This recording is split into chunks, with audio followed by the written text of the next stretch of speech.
Hello, my name is Putkonen. Thank you for joining me. Today I'm talking about bound by knowledge. Now, it's a pretty classic pointer that ignorance is the source of all bondage and suffering. Ignorance is of what we really are, of the nature of reality. We just don't know. And so there's all these misconceptions and suffering. And it is often said, well, we need knowledge in order to dispel this. But I would disagree. It's not knowledge, it's knowing. Knowledge is a conceptual thing. Knowledge is an experience of the past, condensed and codified into an object of knowledge. You know what a chair is because you've experienced other chairs. It's knowledge. But that does not tell you what it's like to be sitting in one.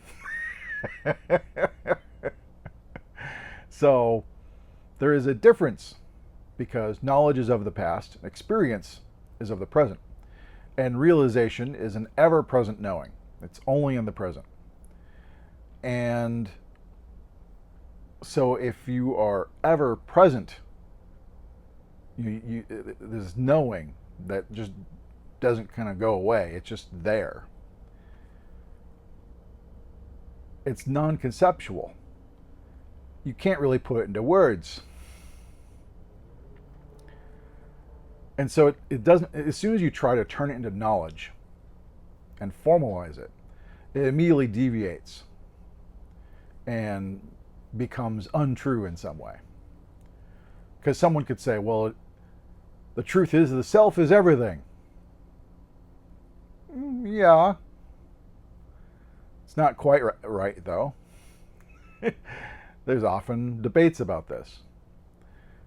Then you can go maybe on the another side of the coin and say the self is nothing. And again, that's kind of true, but also has its potential flaws. Is it everything? Is it nothing? Well, in fact, the self is not everything, nor nothing, nor both, nor neither. And so to try to turn it into knowledge and have a concept for it is to lose it. And because of this deviation, that concepts can never really be the thing itself. The map can never be the territory. The map is a rough estimation about information that might be valuable to someone who's traveling over it, but maybe lacks other information that would be valuable to other people, because there are different kinds of maps. You know, there is terrain maps, lake maps, maps of different kinds of hardwoods if you're a lumberer.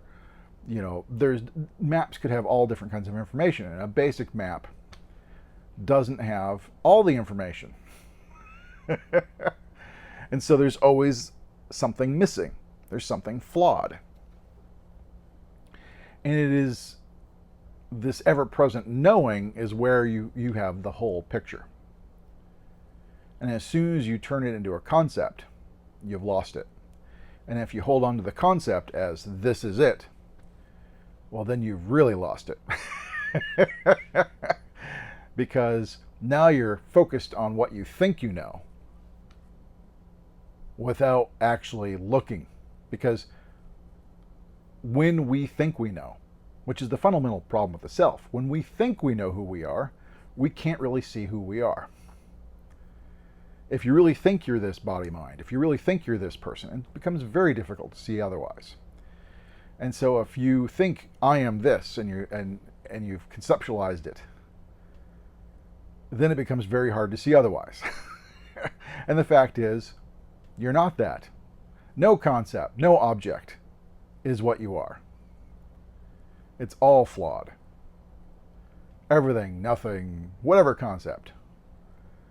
It's all flawed. And so it can never become a part of knowledge of the past, a concept. And so that's how we are bound by knowledge, because I don't know, maybe it's a very more modern Western thing, but we are so driven by knowledge. I mean, even in workplaces, everything's data driven and metrics driven these days. It's all about the data, more and more knowledge, more data. And when you're talking about the self, there's no data, no knowledge that can grasp it. It actually transcends all of that. The self is non-conceptual, so how can you conceive of it? To try to conceive is to deviate. And so it's best to let go of knowledge. Don't try to think that some piece of knowledge is going to give it to you, because so many people are trying to find the right, the right scripture or the right spiritual book or the right teacher that will give them that piece of knowledge that will give them understanding. Well, that will never happen. At best, all you can get is a concept. And when you're told words and concepts, they only hold meaning if you've had the same experience. And because their experience, if they are indeed awake, is different than yours, you are likely going to misunderstand the words they use, even if it's a word you think you understand. Because until realization occurs, you really don't know what it's like. And any concept you hold of this is what it's going to be like becomes an obstacle. And so it is a kind of a real knot we put ourselves in. We bind ourselves with knowledge. And we think that knowledge will free us. If we're bound by knowledge, can knowledge really free us from that? No, it's just more knowledge. If you have all these memories of what you have seen and you're focused on that, you're not really seeing what is now. If you go into a situation thinking you're just going to see what you've seen before, that's going to color your perception, and you're more likely to see much of what you saw last time. Science has many times proven this in studies where there's this bias. If you go into a situation thinking a certain way, your mind will filter things where everything will confirm your bias. And what is bias really? Other than knowledge in a way. We have this internal knowledge that we've accumulated. We think we know. We have biases because we've gained biased knowledge. And then we turn around and we hold on to this knowledge, and everything we see is filtered through that knowledge. And so I'm just trying to illustrate different ways, trying to approach it several different ways to show how knowledge totally falls short of trying to realize, and it is an obstacle. And so many teachers will talk about unlearning, and the whole point is to let go of the stuff we think we know. And that is very actually accurate, is we need to let this stuff go. The only way to really see what is to not be biased and not have all this preconceived ideas and knowledge and beliefs that will color what we're seeing. It's only when we don't know, which actually is really funny, because there's some of the Korean Zen masters make a big deal of not knowing. The don't know mind is something they strive for.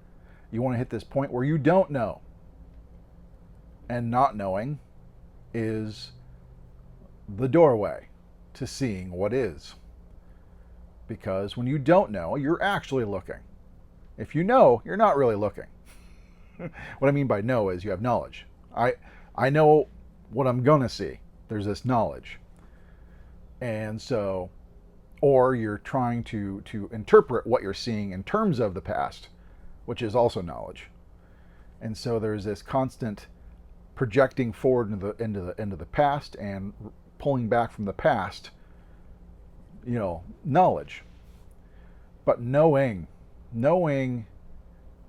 happens when you don't know. You don't know, and then there's this possibility for knowing to happen, which doesn't become knowledge. Always watch out for when it becomes knowledge. Once you've got something to hold on to going, that is it. I get it now. That's dangerous territory. That is where you're throwing yourself into further illusion and delusion. But if you got any questions, comments, please post below. Also, if you've got any topics you might want me to cover in future videos, let me know. But as always, thank you much.